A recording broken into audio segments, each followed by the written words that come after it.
आईने हिंदी के एक नए एपिसोड में आपका स्वागत है, जहां आपके लिए लेकर के आते हैं इंडियन डिफेंस की प्रमुख अपडेट्स को। और आज के अपने इस अपडेट में हम बात करने वाले हैं एलसीए नेवी को लेकर के आई एक बड़ी अपडेट के बारे में। दोस्तों, हम सब जानते हैं कि एलसीए नेवी भारतीय नौसेना के लिए कितना महत्वपूर्ण है और इसके लिए भारतीय नौसेना किस प्रकार से लगातार काम कर रही है। दरअसल ये जो एयरक्राफ्ट है, इसको टेडबीएफ प्रोग्राम से भी जोड़ के देखा जा रहा है, क्योंकि इसमें बहुत सारी जो टेस्टिंग है उनसे प्राप्त डेटा के आधार पे ही टेडबीएफ का निर्माण किया जाएगा। लेकिन अब एलसीए नेवी की खुद की ताकत को बढ़ाने के लिए जो इस समय डीआरडीओ है वो कुछ बड़े कदम उठा रही है। और इसी बीच defence research and development organisation के सेंट्रल साइंटिफिक इंस्ट्रूमेंट ऑर्गेनाइजेशन के द्वारा एक रिपोर्ट सामने रखी गई है। यहाँ पर बताया जा रहा है कि CSIRO इस समय एलसीए नेवी एयरक्राफ्ट के लिए हेड अप डिस्प्ले यानी हर्ड मार्क 1N-NP जो है और बोर्ड साइटिंग इक्विपमेंट खरीदने के लिए इच्छुक है, और वो इन सिस्टम्स को खरीद के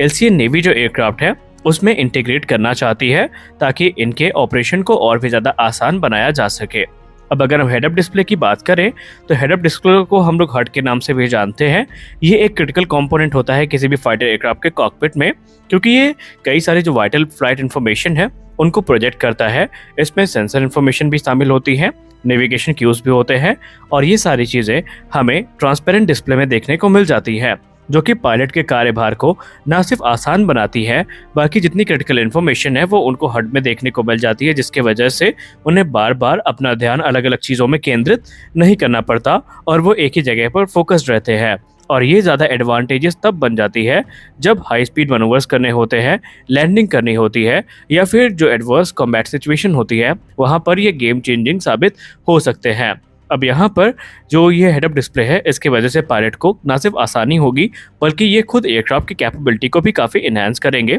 अब अगर हम हर्ड मार्क 1N-NP की बात करें तो ये बेसिकली तेजस के नेवल वेरिएंट के लिए स्पेशलाइज किया गया है, या यूँ कह लें कि इसे विशेष तौर पर मॉडिफाई किया गया है एलसीए नेवी के लिए, क्योंकि ये जो हर्ड है बेसिकली एलसीए नेवी की रिक्वायरमेंट के आधार पर बना है। अगर हम इसे स्टैंडर्ड HUD मार्क 1 से कंपेयर करें तो इसमें हमें बहुत सारी चीज़ें अलग देखने को मिलेंगी, जैसे कि मार्क 1N-NP जो है ये इंक्रीज फील्ड ऑफ व्यू को ऑफर करता है वर्टिकल डायरेक्शन में, जो कि एयरक्राफ्ट की एक यूनिक नीड जो कि कैरियर ऑपरेशन के लिए ज़रूरी होती है उसको केटर करता है। यहाँ पर आप सब जानते हैं कि जब एयरक्राफ्ट कैरियर के डेक पे लैंड करता है तो उसकी नोज काफ़ी हाई होती है, और ऐसे में पायलट को काफ़ी यहाँ पर देखने में दिक्कत होती है। तो इस प्रकार का जो हर्ड होता है इससे समस्या दूर की जा सकती है और ये सेफ लैंडिंग को इंश्योर करता है। अब दूसरी चीज़ जो कि खरीदी जा रही है एलसीए नेवी के लिए वो होगी बोर्ड साइटिंग इक्विपमेंट। ये भी एक इम्पॉर्टेंट इक्विपमेंट है जो कि वाइटल रोल प्ले करता है जो हर्ड होता है उसके साथ। ये यूँ कह ले एयरक्राफ्ट के जो वेपन सिस्टम होते हैं उनके कैलिब्रेटिंग में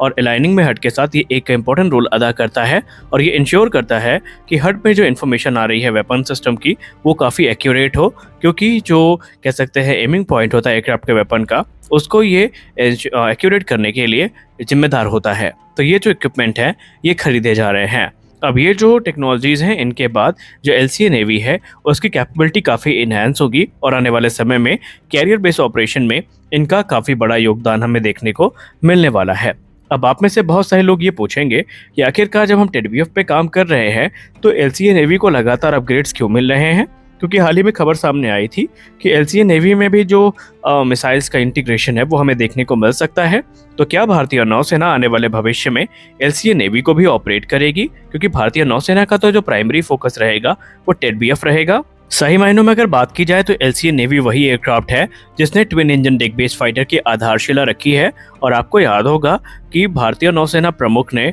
खुद 5 दिसंबर 2023 को मीडिया के सामने ये कंफर्म किया था कि एलसीए नेवी की सहायता से बहुत सारे जो क्रिटिकल डेटा है, वैल्यूएबल डेटा है, वो हमें प्राप्त हुए हैं, क्योंकि LCA navy twin engine deck based fighter programme में as a technological demonstrator serve कर रहा है, और इससे प्राप्त डेटा के आधार पर टेडबीएफ का निर्माण किया जा रहा है। उन्होंने ये भी कहा है कि एलसीए नेवी लगातार इम्प्रूव हो रहा है, और ये एयरक्राफ्ट आने वाले भविष्य में हमें लिमिटेड नंबर में भारतीय नौसेना की सर्विस में देखने को मिल सकता है। अब अगर हम एलसीए नेवी के टेक्नोलॉजिकल कंट्रीब्यूशंस की बात करें कि कैसे ये हमारे टेडबीएफ प्रोग्राम के लिए जो टेक्नोलॉजी उसमें कंट्रीब्यूट कर रहा है, तो सबसे पहली चीज़ ये है कि कैरियर कंपैटिबिलिटी जो है वह एलसीए नेवी से इंश्योर की गई है। एलसीए नेवी को विशेष प्रकार से एक्सटेंसिव ट्रायल से गुजारा गया है ये इंश्योर करने के लिए कि इसकी जो एयरक्राफ्ट कैरियर ऑपरेशन में कंपैटिबिलिटी है वो इंश्योर की जा सके। यहाँ पर ये टेक ऑफ और लैंड कर चुका है, यानी कि इसका जो रैंप से टेक ऑफ है या इसकी जंप जो है ये भी पूरा हो चुका है और इसने अरेस्टेड लैंडिंग को भी सक्सेसफुली कंप्लीट किया है।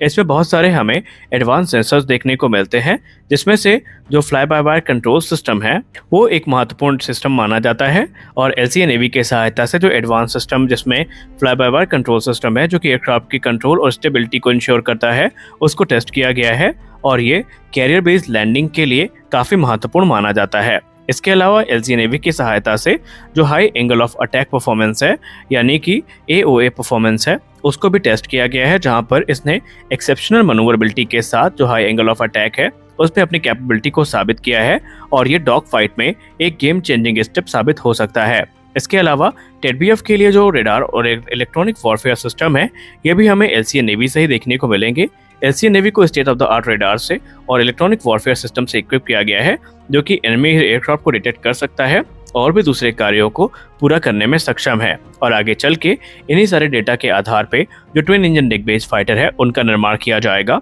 यानी हम ये कह सकते हैं कि एलसीए नेवी सही मायने में टेडबीएफ की आधारशिला है। अब सबसे बड़ा सवाल कि क्या भारतीय नौसेना इन एयरक्राफ्ट को खरीदने के लिए इच्छुक है? तो हम आपको बताते चलें कि पहले भी भारतीय नौसेना ने ये कहा था कि वो लिमिटेड नंबर्स में इन एयरक्राफ्ट को खरीद सकते हैं। हालांकि कुछ लोग पुरानी रिपोर्ट को सर्कुलेट करते हैं जहां पर भारतीय नौसेना ने इनके सिंगल इंजन एयरक्राफ्ट होने की वजह से इनमें इंटरेस्ट नहीं दिखाया था, लेकिन आपको बताते चले कि भारतीय नौसेना ट्रेनिंग पर्पस के लिए इन एयरक्राफ्ट को लिमिटेड नंबर्स में खरीद सकती है।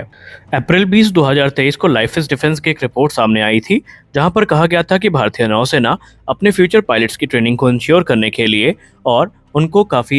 एडवांस लेवल पे ले जाने के लिए तकरीबन 12 से 15 की संख्या में जो एलसीए नेवी है इनको खरीद सकती है, इनके ट्रेनर वेरिएंट को। और बाद में ये कहा गया कि तकरीबन 2 से 3 स्क्वाड्रन ली जा सकती है, कुछ शोर बेस्ड ऑपरेशन के लिए होंगी और कुछ कैरियर बोर्न ऑपरेशन के लिए होंगी जब तक कि हमारा टेडबीएफ बनकर तैयार नहीं हो जाता। वहीं कुछ रिपोर्ट्स ये कहती हैं कि जो इंडियन नेवी है अभी पायलट्स की ट्रेनिंग के लिए जो स्टेज 3 ट्रेनिंग है उसमें BAE हॉक ट्रेनर का इस्तेमाल करती है और MiG-29 KUB का इस्तेमाल करती है। लेकिन जब ये एयरक्राफ्ट भारतीय नौसेना को ज्वाइन करेंगे तो भारतीय नौसेना उनको रिप्लेस करना शुरू कर देगी। यानी कुल मिलाकर के हम ये कह सकते हैं कि आने वाले भविष्य में हमें एलसीए नेवी के जो लिमिटेड नंबर्स में ऑर्डर है वो देखने को मिलेंगे, क्योंकि ये एयरक्राफ्ट विशेषतः भारतीय नौसेना के लिए मॉडिफाई किया गया है और ये हर प्रकार के जो नेवल अटैक मिशन है उनको एग्जीक्यूट करने में सक्षम है। यानी भारतीय नौसेना के लिए ये एक बहुत बड़ी अपॉर्चुनिटी के तौर पर देखे जा रहे हैं, क्योंकि भले हम इन्हें कैरियर बेस्ड ऑपरेशन में इस्तेमाल ना करें, लेकिन ये हमारे भारतीय नौसेना के एयर बेसिस में डिप्लॉय होकर किसी भी विपत्ति की स्थिति में हमारे काम आ सकते हैं। क्योंकि हम सब जानते हैं हमारे पास MiG-29 लिमिटेड नंबर्स में है और INS विक्रांत और INS विक्रमादित्य के ऑपरेशनल होने के बाद हमारे पास एयरक्राफ्ट की कमी होगी और उस कमी को हम तत्काल तौर पर एलसीए नेवी की सहायता से पूरा कर सकते हैं। तो आज के इस वीडियो में बस इतना ही। मिलते हैं अगले वीडियो में कुछ और अपडेट्स के साथ, तब तक के लिए जय हिंद।